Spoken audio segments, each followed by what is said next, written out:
परशुराम सेवा संस्थान मैदान में आयोजित एक कार्यक्रम में मधु मिश्रा ने वर्ग विशेष के खिलाफ तीखी टिप्पणी की। मधु ने कार्यक्रम में मौजूद लोगों से कहा कि आज तुम्हारे सिर पर बैठकर संविधान के सहारे जो राज कर रहे हैं, याद करो वो कभी तुम्हारे जूते साफ किया करते थे, आज तुम्हारे हुजूर हो गए हैं। क्यों? हम बट गए। बीजेपी की महिला नेता हैं ये, और इन्होंने विवादित बयान दिया। साथियों, आप सब यहाँ बैठे हैं, यहाँ कुछ विप्र बंधुओं के अलावा भी लोग बैठे हैं, मैं उनसे क्षमा चाहती हूँ। आज तुम्हारे सर पर बैठकर संविधान के सहारे जो राज कर रहे हैं, याद करो वो कभी तुम्हारे जूते साफ किया करते थे, आज तुम्हारे हुजूर हो गए। क्यों? हम बट गए, हम विभाजित हो गए। मेरे छोटे भाई सतीश गौतम को शायद आज से 40 वर्ष बाद का भारत दिख रहा है कि तुम्हारे बच्चे कहीं फिर गुलाम न हो जाएं, कहीं फिर हुजूर न कहने लगे उन्हें जिन्हें तुम अपने बराबर में बैठाना पसंद नहीं करते। उठो, जागो, और जब तक अपने अधिकार ले न लो तब तक सतीश गौतम की तर्ज पर युद्ध करते रहो, युद्ध करते रहो। तो सुना आपने बीजेपी की महिला नेता मधु मिश्रा ने क्या कहा।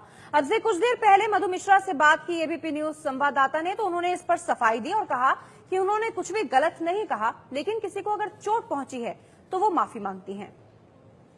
और इस वक्त हमारे साथ मधु मिश्रा जुड़ गई हैं। मधु जी, क्यों आखिर ये बातें आपने कही हैं, क्या कहा आपने? नहीं भैया, मैं सर्वधर्म समभाव की राजनीति करती हूँ। मेरी कोई भावना किसी वर्ग विशेष को, किसी समुदाय को आहत करने की नहीं थी, और अगर फिर भी किसी की भावना आहत हुई हो तो मैं क्षमा प्रार्थी हूँ। नहीं, लेकिन इस तरह की बात आपने कही ही क्यों, जिससे किसी की भावनाएं आहत हो? जाति सूचक शब्दों का क्यों आपने सहारा लिया? नहीं भैया, मैंने किसी जाति का नाम नहीं लिया है।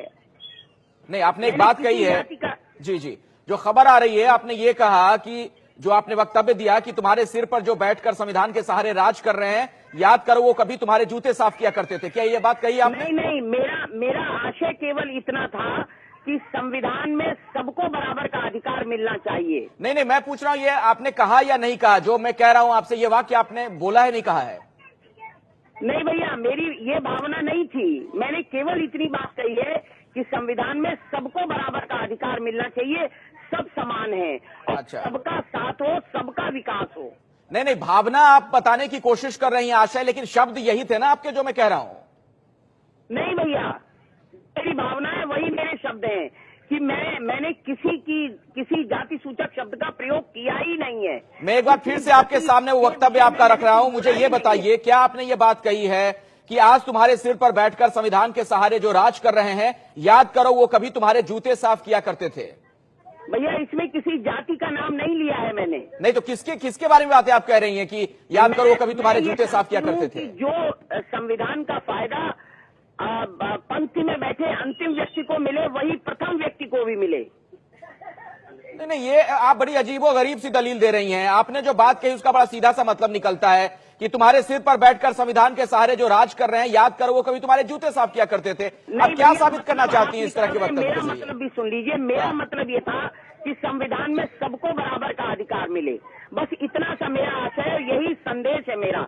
सबका साथ, सबका विकास, ऐसी मेरी कोई नहीं, लेकिन आपकी मंशा तो ये लगती है कि आपको इस बात का दुख है कि जो जूते साफ किया करते थे आज उन्हें बराबरी का हक मिल रहा है। मैं अब आपसे रूबरू हूँ, मैं बोल रही हूँ, मेरी मंशा समझ जाइए। सबका साथ, सबका विकास, यही मेरी मंशा है, यही मेरी भावना है। तो आप माफी मांगती हैं? आप माफी मांगती हैं अपने इस वक्तव्य के लिए? जी, आप माफी मांगती हैं अपने इस वक्तव्य के लिए? यदि मैंने अपनी भावना आपको व्यक्त कर दी, यदि इसके बावजूद भी अगर किसी के भावना नहीं, भावना छोड़िए, आपके शब्द भी आपत्तिजनक हैं। मधु मिश्रा जी, आपके शब्द भी आपत्तिजनक है, क्या उसके लिए आप माफी मांगती हैं? नहीं भैया, कोई शब्द आपत्तिजनक नहीं है। अच्छा, आपको इसमें शब्द मैंने ऐसा नहीं बोला है हाँ, जिसमें आपत्ति हो। यदि फिर भी किसी को आपत्ति है तो मैं पुनः क्षमा मांगती हूँ। चलिए, शुक्रिया मधु मिश्रा जी एबीपी न्यूज से बात करने के लिए। और इस वक्त हमारे साथ जुड़ गए हैं कांग्रेस से अखिलेश प्रताप सिंह जी। अखिलेश जी, जो कुछ कहा बीजेपी की महिला नेता ने, उन्होंने एक वर्ग विशेष के खिलाफ तीखी टिप्पणी करते हुए जो कहा, उस पर आपकी प्रतिक्रिया क्या है?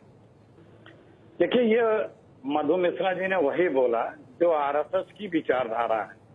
जब ये देश आजाद हो रहा था तो आरएसएस इसी विचारधारा को लेकर के बाबा साहब अम्बेडकर और संविधान में दिए गए इन प्राविधानों और इस तरह के जो उपाय किए गए थे कि सबको बराबर का हक मिल सके और उन्हें अवसर मिल सके, सामाजिक, राजनीतिक, आर्थिक, उसका ये लोग विरोध करते थे। आज भी ये दर्शाता है कि उसी मानसिकता से ये लोग पूरी तरह ओत-प्रोत हैं। और आज वो लोग जो मोदी जी की सत्ता में बैठे हैं, उनके पार्टी के लोग हैं, क्या नजरिया रखते हैं हमारे समाज के जो पिछड़े, दलित और शोषित लोग हैं, जिन्हें अभी पूरा अवसर सामाजिक, राजनीतिक, आर्थिक नहीं प्राप्त हुआ, उनके प्रति क्या भाव रखते हैं? कैसी बात ये सोच सकती हैं? आप देखिए क्या क्या इन्होंने बोला है जी।